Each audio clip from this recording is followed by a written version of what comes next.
All right, Trucker Todd here again. It's been about a week, and so it's time to do another video. I keep promising that we're going to put them out a little more often, and it hasn't happened yet, but hopefully it'll happen soon. I've got the next 3 videos planned out. Just finding time to shoot them has been the problem here lately. So today's topic, I've been contacted by a few people, mostly from Roadrunner drivers, but from other companies as well, and they're talking about their settlements, and oftentimes it's hey, I got a weird settlement this week, what do you think happened? Or I'm doing pretty good, but I'm wanting to know how I can do better. And so what would you say if I told you the problem might be you're working too hard? That's right, you heard me correctly. The problem might be you're working too hard. Stay tuned and I'll tell you exactly what I mean.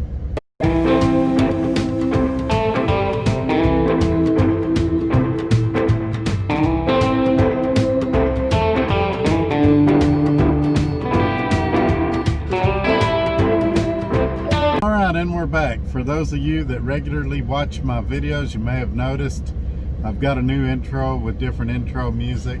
Still the same basic footage, just trimmed it up a little bit, put a little different music on it. Hope you guys enjoy that. Before we jump into today's topics, look right below the video, give me a thumbs up, and then right below that it'll say subscribe. Click on that, wait a few seconds, a bell will show up. Click that bell. Also, if you go down in the comments section, feel free to leave a comment. In the description section, my email is there. Feel free to email me. And also, if you'd like to apply to work at Roadrunner Freight, there is a link there to get you set up with a really good recruiter that will walk you through the process, answer all your questions, and get you on the road to a really great job. All right, here we go. So you're either not making the money you think you should, or you're doing pretty good, and you'd like to know how you could do better. One thing I've noticed is when people call me with this kind of concerns, they always zoom in to the settlement amount, whether it's $500 positive, $500 negative, $2,000 positive, or $2,000 negative. They always zoom into that amount. And to address issues like this, it's better to kind of take a step back and look at everything as a whole. You really, when you're leasing a truck especially, you can't look week to week. You've got to do averages. And when I was doing income videos, I would always do a 6 or 8 week average so that you could get a more realistic picture. Now it's harder for me to do those type of videos because I've got my own fuel card outside of Roadrunner. That's correct, I'm running 2 fuel cards. And some weeks I take advances, some weeks I don't. So it's difficult to give you an accurate estimate without a whole lot of math and time and effort. Before I was saying I was averaging about $1,800 a week take home after all expenses. And nowadays I'm doing a little better than that. So your experience may vary. I'm not kidding when I say I talk to guys that are doing better than me, and I'm not kidding when I say that I talk to guys that are doing worse than me. So I would say I'm right there in the middle. I like to think I'm average. I by no means think that I'm better than anyone else or that I've got it figured out. I still seek the advice of others and listen to differing opinions, and I would encourage you guys to do the same. So let me say this. One thing I've found is in a lot of my videos, I'm always saying you got to work hard, you got to work hard. In this video, I'm actually telling you that may be wrong. What you really need to do is work smart. Now, sometimes when you work smart, that is going to mean you're going to work hard, but a lot of times it's not. Let me give you an example.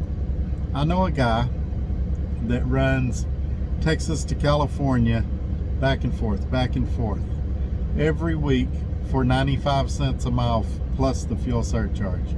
So right now he's around $1.15 a mile. Now if you talk to this guy, he's as happy as a bug in a rug. He's saying, oh man, I'm getting miles.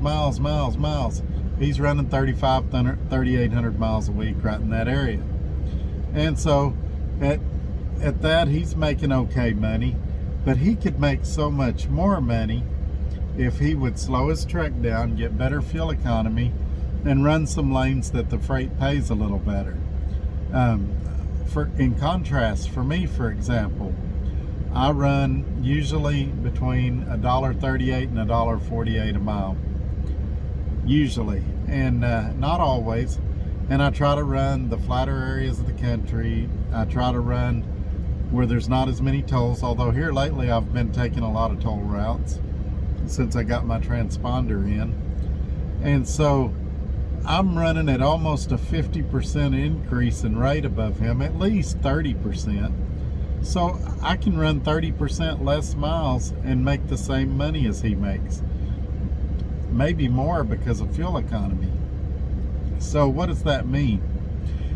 In orientation at Roadrunner, there's a guy that comes in there and talks to you named Jim Flowers. And he says, to the best of my knowledge, and every time he goes in there, that he runs his truck 57 miles an hour. Now, I'm not going to advocate for 57 miles an hour. I'm not going to debate it. I think that's great, and there's no question running 57 miles an hour, you'll get better fuel economy than you will at 75 miles an hour. No doubt. But what I try to do is look when my load has to be there, and I try to drive as slow as I can and get it there on time. Generally, I try to do between 60 and 65. Do I do that every single trip? Absolutely not. Some trips I have to go faster than 65 just to get the load there on time. But a lot of times I'm going to deliver 24 hours early anyway, so I can run between 60 and 65, still get my load there, still save fuel. And I tell guys that all the time. Run as slow as you possibly can and get your fuel there. Get your load there. Also, control your idling. That, even at a gallon an hour, I've got a deal in here that it'll actually tell me how much fuel I'm burning an hour while I'm idling. It's in this digital menu on this Volvo. But usually it says 0.8 or 0.9 gallons an hour. I just call it 1 to round it up. Anytime that you cannot idle, you're putting $2 to $3 an hour in your pocket. And now, I understand comfort. I understand not being sweaty when you sleep. If it's hot, run your truck. If it's cold, run your truck. I say all the time, the most important thing you do as a truck driver is sleep. Get your sleep, get your rest. When you wake up, be bright-eyed and bushy-tailed and ready to go.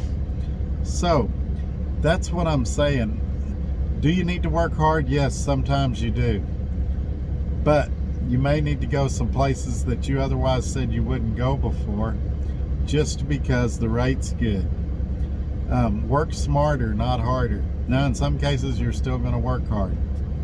But now, here's the other thing that I didn't say I'm going to talk about. Don't be afraid to take time off. Plan it, schedule it. Don't go home broke. Save up a little money so that you can afford to go home. And then when you're home, forget about the truck and have a good time with your family.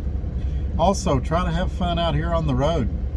My wife and I recently went through Indiana, where she's from, and we got to see her twins for a couple hours. Had a great visit. Matthew and Carissa, I didn't know they were viewers of this channel until we had lunch with them. They said, oh yeah, we watch your videos all the time. And so that was kind of cool too. But take time to do things like that. When you're home, enjoy your time with your family. Go out to dinner with them. Do fun stuff with them. It'll make you more productive when you come out because you're working for something. And so just keep those things in mind. Here's a few other little tips before I wrap this up. Do a great pre-trip and post-trip on your equipment, truck and trailer.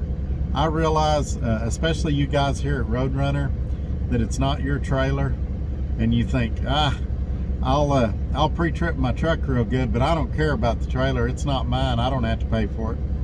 While in theory that may be true, in a way you are paying for it. Let me tell you what I mean. If you've got 8 tires that are low in air pressure back there on the trailer, it's going to affect your fuel economy. It creates more of a drag. So if your tires are properly inflated, it's going to affect your fuel economy. Obviously, if you have a blowout because of a low tire, or if you've got lights out and you get stopped and get DOT'd, it's going to affect you time-wise, even if the DOT officer writes you all warnings, and you're still going to get points even if you get warnings. So from an efficiency standpoint, it's part of that working smarter, doing the little things that the other guys aren't doing. Inspect your equipment. And here's another one that I don't think I've heard anybody talk about: your tandem axles on your trailer.